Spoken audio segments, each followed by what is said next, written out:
If you have understood the new covenant, you have understood the biggest secret in the Christian life. अगर जो आपने You have understood the new covenant, अगर जो आप नई व्यवस्था को, नए ये नियम को समझ गए हैं, तो then you understood the greatest secret in the Christian life. तो मसीह जीवन का सबसे रहस्य की या वेद की बात को आप समझ चुके हैं। By that I don't mean New Testament 27 books. उसका मतलब नई व्यवस्था को या आज्ञाओं का या न्याय नियम का मतलब ये नहीं कि जो 27 किताबें वो। See, we divide the Bible into Old Testament and New Testament. हम बाइबल को दो भाग में बांटते हैं, नया नियम और पुराना नियम। But those are human words. You never find in the Bible the word at the beginning of Matthew, New Testament. और कभी भी ये सिर्फ मनुष्य जो है लफ्ज दिए गए हैं, कभी भी आप मैथ्यू में नहीं मिलेगा कि क्या कहते हैं ये नया नियम And है। it doesn't say in Genesis 1 Old Testament. और उत्पत्ति में नहीं लिखा होगा कि ये पुराना नियम है। The Bible is 66 books. All of it is for us. और बाइबल में जो है 67 किताबें, ये सब हमारे लिए है। Part of it is before Christ and after Christ. और कुछ प्रभु ईसा पूर्व है और बाकी जो है ईसा के बाद। Just like the calendar is divided before Christ and after Christ. जैसे कि कैलेंडर दो हिस्से में बांटा गया है, ईसा पूर्व और ईसा के बाद। But Old Covenant is what God made with Israel, the law. जो पुराना वाचा है वो इजरायली लोगों के साथ परमेश्वर ने बांधा The है, New Covenant is what God made with the church through Jesus Christ. और जो नई वाचा है वो नए नियम के विश्वासियों के साथ परमेश्वर ने वाचा And I बांधी told है। you one of the primary differences is Old Covenant was all external things. और मैंने पहले ही बताया ये जो पुराने नियम की जो वाचा है वो सब बाहरी तौर से है Don't do this, all in the outside sins. कि बाहर के जो जितने पाप है वो ना करें। But in the New Covenant, Jesus changed all that in the Sermon on the Mount. लेकिन नई वाचा जो है, जो उपदेश, पहाड़ी उपदेश में प्रभु यीशु मसीह ने सब कुछ बदल He said डाला। in the Old Testament, they said don't commit murder. I say you should not be angry. और पुराने नियम में परमेश्वर ने बोला है कि किसी का खून ना करे, लेकिन वहीं पे नई वाचा में प्रभु यीशु मसीह ने कहा है कि किसी पे क्रोधित ना He हो। was saying that anger can lead you to hell. और वो बोलते हैं कि अगर जो क्रोध करते हो तो तुम नरक में In जाओगे। the Old Covenant, it was don't commit adultery, but in the New Covenant, Jesus said if you lust after a woman, that's adultery. और पुराने नियम में कहा है कि तुम व्यभिचार ना करें, और नए नियम में कहा गया है कि तुम किसी स्त्री का लालच ना करे करके।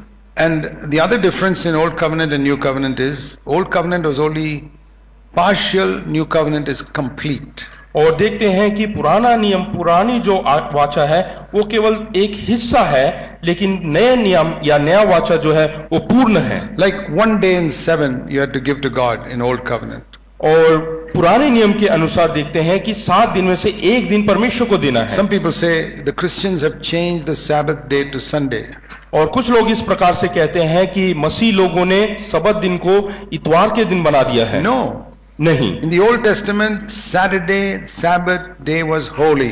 और पुराने नियम के अनुसार शनिवार का दिन वो सबत दिन है और वो पवित्र दिन गिना But जाता है। today it is not Sunday. For me, 7 days are holy. लेकिन आज के नई वाचा के अनुसार 7 दिन पवित्र हैं, Monday, Tuesday are also holy. और सोमवार मंगलवार सब So, पवित्र हैं। what was 1 day in 7 has now become 7 days in 7. पहले जो 7 दिन में एक होता था, अब 7 के 7 दिन वैसा हो गया In the है। Old Covenant, they said you must present your firstborn male son to God. और पुराने नियम के अनुसार पहलोटा जो पुत्र होता है वो परमेश्वर को चढ़ाना है, Because in Egypt, the firstborn male sons were all killed of the Egyptians. क्योंकि मिस्र में देखते हैं कि पहलोटे सबको मार दिया गया था। So your sons could also have been killed. I saved them. You must present them to me.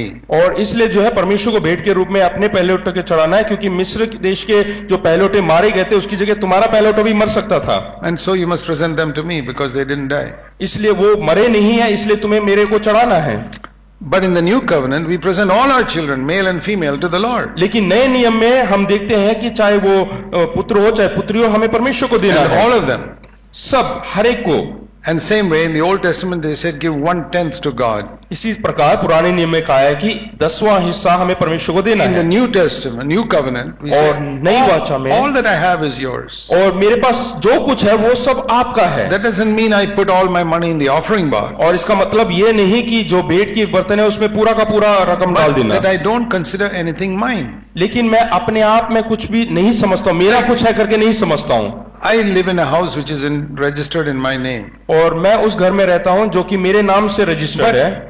I don't consider it mine. लेकिन वो मेरा है करके मैं नहीं मानता। I see, this is my heavenly Father's house. He's allowed me to live there free of rent. और मैं इस प्रकार से मानता हूं कि ये मेरा स्वर्गीय पिता परमेश्वर का भवन है और मैं वहां पे किराए पे रहता हूं। So if any one of my Father's children come, they are welcome to come there. और कोई भी मेरे स्वर्गीय पिता के बच्चे आते हैं तो वो सबका वहां पे स्वागत है, It is the owner's house. क्योंकि वो मालिक का घर And है it's the owner's children who are coming.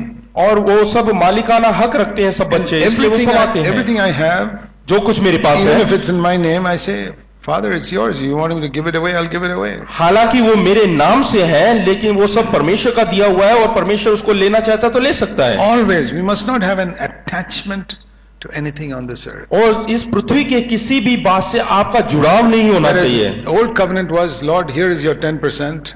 और पुराना नियम के अनुसार ये परमेश्वर ये तेरा 10वां हिस्सा, Please don't disturb me about how I use my 90% for और myself. उसके बाद 90% मैं किस प्रकार से इस्तेमाल करता हूं वो ना पूछें। And those are the people who have a very unhappy Christian life. और वैसे लोग जो है बहुत ही जो है असुखमय जीवन जीते हैं मसीही It's जीवन में। like a wife who gives 10% of her body to her husband. इसका मतलब वो पत्नी के समान है जो सिर्फ 10% अपना शरीर अपने पति को देता है। That's not right. 100%. We are in a marriage relationship now.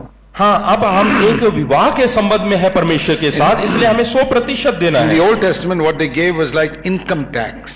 और पुराने नियम के अनुसार जैसे हम अपने जितना हमें मिलता है उसका एक 10वां हिस्सा देते हैं, जैसे इनकम टैक्स देते हैं। See, like if you have a father, you don't pay income tax to your father. अगर जो आपके कोई पिता है तो आप उनको जो है इनकम टैक्स नहीं But when देंगे। you're in a government, you have to pay income tax. हाँ, आयकर नहीं देते हैं लेकिन सरकार को हम आयकर देते हैं। Israel was a government controlled by God. और इसराइल एक ऐसा देश था जिसके ऊपर परमेश्वर का हुक्म था, They had to pay like income tax 10%. इसलिए आयकर जो है परमेश्वर को अपना कर परमेश्वर को देना Today, है। God is not my CEO or government or president or prime minister. और लेकिन परमेश्वर मेरा जो है कोई सरकार या वो प्रेसिडेंट प्राइम मिनिस्टर नहीं है, राष्ट्रपति God is my प्रधानमंत्री नहीं है। father. God is my father. वो परमेश्वर मेरा पिता है। Have you ever heard of anybody paying income tax to the father 10%? क्या आपने कभी सुना है कि कोई बच्चा अपने पिता को अपना आयकर जो है अपने पिता को देते हैं? Or Jesus Christ is now my husband, my bridegroom.